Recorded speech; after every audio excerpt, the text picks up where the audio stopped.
సామాన్యులకు good news, త్వరలో అందరికీ పెన్షన్. దేశంలో సాధారణ ప్రజలకు త్వరలోనే గుడ్ న్యూస్ అయితే రాబోతుంది.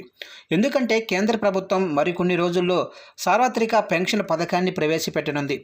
దీని ప్రధాన లక్ష్యం అందరికీ పెన్షన్ అందుబాటులోకి తీసుకురావడమే.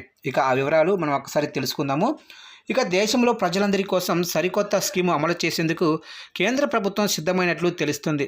సార్వత్రిక పెన్షన్ స్కీము ద్వారా అందరికీ సామాజిక భద్రత అందించాలని ప్రభుత్వం భావిస్తుంది. అందుకోసం ఇప్పటికే కార్మిక ఉపాధి మంత్రిత్వ శాఖ చర్చలు ప్రారంభించింది. ఈ పథకం ఉపాధికి లింకు చేయకుండా ప్రతి ఒక్కరూ స్వచ్ఛందంగా పాల్గొనేందుకు వీలు కల్పిస్తుందని ఓ సీనియర్ అధికారి తెలిపారు.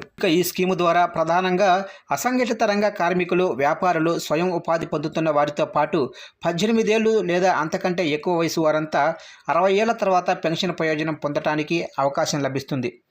దీంతో పాటు ప్రస్తుత ప్రభుత్వ పెన్షన్ స్కీములను కూడా ఇదే స్కీమ్ కిందకు తీసుకురానున్నారు. తద్వారా 18 సంవత్సరాలు అంతకంటే ఎక్కువ వయసు గల ఉద్యోగులు, స్వయం ఉపాధి పొందుతున్న వ్యక్తులు ఈ పెన్షన్ ప్రయోజనం పొందటం మరింత ఈజీ అవుతుంది.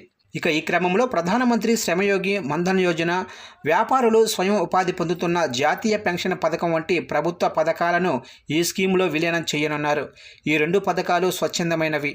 60 సంవత్సరాల వయసు తర్వాత వీటిని తీసుకున్న వారికి నెలకు 3,000 పెన్షన్ లభిస్తుంది.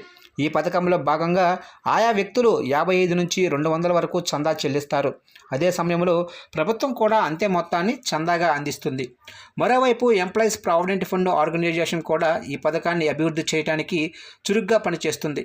ఈ స్కీము బ్లూ ప్రింట్ సిద్ధమైన తర్వాత మంత్రిత్వ శాఖ తదుపరి విషయాల కోసం వాటాదారులతో చర్చలు జరగనున్నాయి. ఈ నేపథ్యంలో సార్వత్రిక పెన్షన్ పథకం అనేది సమాజంలో ప్రతి ఒక్కరికి భద్రతను కల్పించే దిశగా రూపొందించిన ఒక స్వచ్ఛందమైన సహకార ఆధారిత చర్య అని చెబుతున్నారు. ఈ పథకం ప్రతి ఒక్కరికి, నిర్దిష్ట ఆదాయం లేని వ్యక్తులకు కూడా పెన్షన్ అందించేలా చేస్తుందంటున్నారు. ప్రభుత్వం ఈ పథకాన్ని త్వరలోనే అమలు చేయాలని భావిస్తున్నట్లు సమాచారం.